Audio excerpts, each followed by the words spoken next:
औंढा नागनाथ तालुक्यासह इतर ठिकाणी वाळू माफियांकडून साठवण्यात आलेल्या हजारो ब्रास वाळूचा साठा काही दिवसांपूर्वी जप्त करण्यात आला होता।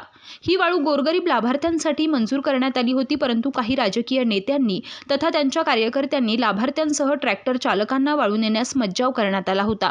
त्यानंतर सोमवारी उद्धव बाळासाहेब ठाकरे शिवसेनेच्या वतीनं आक्रमक पवित्रा घेत वाळू येण्यासाठी 5 दिवसांची मुदतवाढ देण्यात यावी, अन्यथा आंदोलन करण्यात या इशारा औंढा नागनाथ तहसीलदार यांना निवेदनाद्वारे देण्यात आला होता।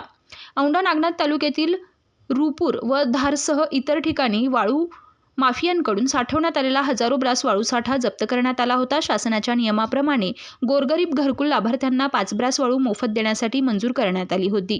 ही वाळू न येण्यासाठी प्रशासनाकडून 10 ते 21 जून दरम्यान वाळू नेण्याची मदत देण्यात आली होती। यामध्ये लाभार्थ्यांनी वाहन व जेसीबीचा स्वतः खर्च करावा असं सांगण्यात आलं होतं। त्यानंतर आता थेट शासनाच्या अधिकारी कर्मचाऱ्यांनी घटनास्थळी धाव घेत लाभार्थ्यांना वाळू देण्यास सांगितलंय। त्यानंतर घरकुल लाभार्थ्यांना आता वाळू मिळू लागल्यानं आता उद्धव बाळासाहेब ठाकरे शिवसेनेच्या पदाधिकाऱ्यांनी केलेल्या अथक परिश्रमाला यश आलं आहे। जीडी काकामुळे यांनी सुरुवातीपासून या विषयाला हात घातल्यानं घरकुल गोरगरीब लाभार्थ्यांना वाळू मिळू लागल्यानं समाधान व्यक्त केलं जात आहे।